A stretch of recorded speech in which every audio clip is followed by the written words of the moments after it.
tonight's public exposure is a happy one, but you're going to have to wait to the end to get there because it is such a difficult subject. Michele Kemper and Jen Sinconis, A Pound of Hope, tonight on Public Exposure. I'm Stan Emmert, and I will tell you in the 17, almost 18 years that we've done this show, this one is the one that is going to touch as many issues as it possibly can. Jen, Michele, welcome to the show. Thanks. A Pound of Hope, and we're going to get the website up often, is about your children. Yes, it is. A pound. They weighed just over a pound each. They're twin boys. Just over a pound each when they were born. Okay. All right, let's just go right into it. Then, Michele, is it okay if I call you Michele instead of Nana? Please do. Okay. Justin and Jennifer Sinconis, you guys had we've got some pictures of you from your marriage, and you guys did everything right? So we thought. We definitely did. We bought a house, got married, not in that order, had good jobs. Good health insurance? Good health insurance, our 401k. We had a nice little savings account. Had fun after getting married, did some vacations, and did lots of house remodeling, and really just had a great time. Got a dog, which I think you see in one of those pictures. Mm-hmm. Yeah, there's your husband. I didn't think he had hair. No, that's the only time I've ever known him to have hair, and he's going to be so angry. I gave that you one that was for picture. you, Justin. All right, so in any event, and then around age 28 or so, 28. You guys decided to have kids. We decided to have kids. Started trying after a vacation to Mexico so we could go on vacation and have a good time. Turned out when we got back that I'd gotten pregnant the month before we went to Mexico, so a little surprise there. But didn't have any problems. And then about 7 weeks in, went in for my first ultrasound, and the ultrasound technician said, wait, there's 2 of them in there. Wow, so what a happy time that was.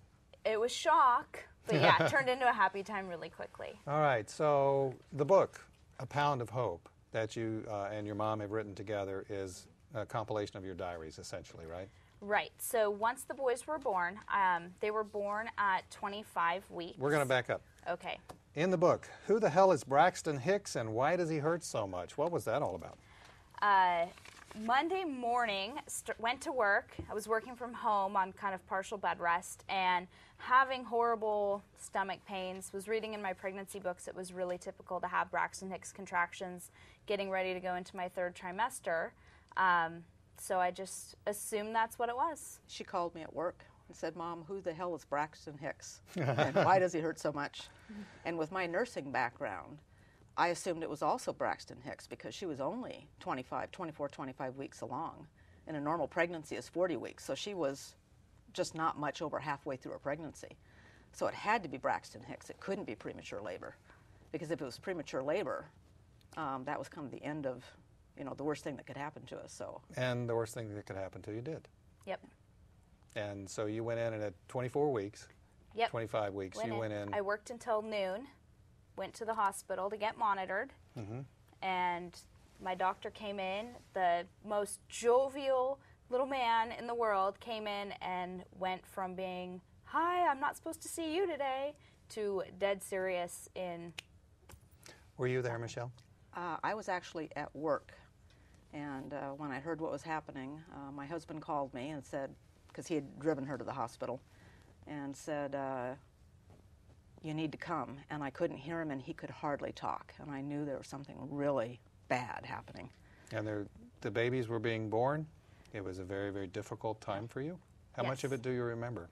I remember, first and foremost, I remember trying not to show any pain. I was in full-blown labor, having contractions every minute, basically, and my dad and my husband are there, and I just didn't want them to be afraid. So I remember just talking about golf and all of these other things and not letting on what was happening until things really got down to the wire.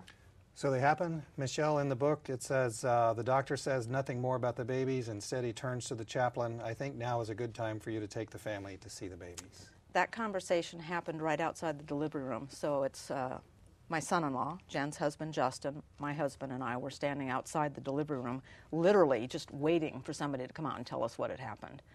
And it seemed to just take a lifetime, and the surgeon came out, and just as he's coming out, the hospital chaplain walked up and stood next to us. And that actually upset me more than anything else, the hospital chaplain showing up, because it seemed Because to me, you knew what it meant. Yeah, the hospital doesn't send the chaplain to come stand next to you if they're going to be giving you good news. And the surgeon didn't talk to us very long. He just turned to the chaplain and said, "It's time for you to take the family to go see the babies." And I thought what he was telling us was it was our chance to say goodbye to the babies. And what did you do? Well, we went into what is called the neonatal intensive care unit, and they call it the NICU, N-I-C-U for short. We had to scrub in, had to wash hands, put on gowns and masks and all of that. They took us into the intensive care room, and we stood back and watched this bevy of doctors working on two plastic boxes that held the babies. Two plastic boxes. And they're isolettes. Michele, did you think that that was going to be the only time you would ever see them alive? Yes. And in fact, the chaplain asked me what could he do to help us. And I told him at that time, all I want is a picture. Because I thought at that time that's all we would ever have. And I wanted Jen to be able to see the boys with the picture. Okay. In the book, Jen, it says, "I look at the fuzzy Polaroid pictures taped to my bed rail. All I see are blurry images, emotion over me, and thinking that I failed them." Did you really think so? Oh, absolutely. I felt that way for quite a while. That was that evening. So I was in recovery for a long time. I was pretty sick after that. And you hadn't been allowed, you weren't allowed to see them? I wasn't allowed to see them for 24 hours because of the risk of infection and other things that come up from that. So I was in my bed. I was still really out of it from the medication and being put under and everything that had happened. I was absolutely in shock. And they gave me these 2 Polaroid photos of the boys, and that's all I had for 24 hours. And they were so fuzzy that you couldn't tell them they were babies. Yeah, I mean, but they you were still just have these little blocks. those photos, don't Oh, you? absolutely. You also say in the book, I haven't heard the word congratulations from anyone. My room is filled with flowers. This was probably the next day or so. But they look like bouquets from a funeral parlor. Lots of bouquets of flowers. So many I had my dad and my husband take them home because they were upsetting just to see. It didn't feel like a joyous bouquet of flowers like you would expect after having a baby. It was... Well, what did you feel like? What were people telling you? What were the doctors? What was your mom telling you about the future of your children? No, everybody was very careful around me. All they would really say is they're very tiny. The doctors were talking to us, and they were saying that the boys had a 20% chance to survive, an 80% chance not to make it. But if they did survive, they had an 80% chance of having lifetime disabilities. And I can remember asking the doctor, what did he mean by that? And it was kind of thermonuclear war and abject surrender. It was autism and cerebral palsy and mental retardation and blindness, and the list just went on. So the odds were very difficult to swallow. But you at least did get to go by eventually and see the babies, and you say, Justin wheels me away so I could cry in private. My babies will not hear me sob. After the first time I saw them, with the chaos of the room, it was so overwhelming, the bright lights, I decided, I'm really a very upbeat, positive person in life in general, so I decided that on that first visit that I wasn't going to allow anything negative, anything more negative than what they were already going through, to come into their room. So from that point forward, no crying in the room, no negative conversations in the room. If the doctors had bad news, I told them they had to take me out of the room to deliver the news. She made the doctor stand in the hallway if they had to give bad news. We're going to take a break. We're very fortunate to have Michele Kemper and Jen Sinconis, who are co-authors of a diary called A Pound of Hope.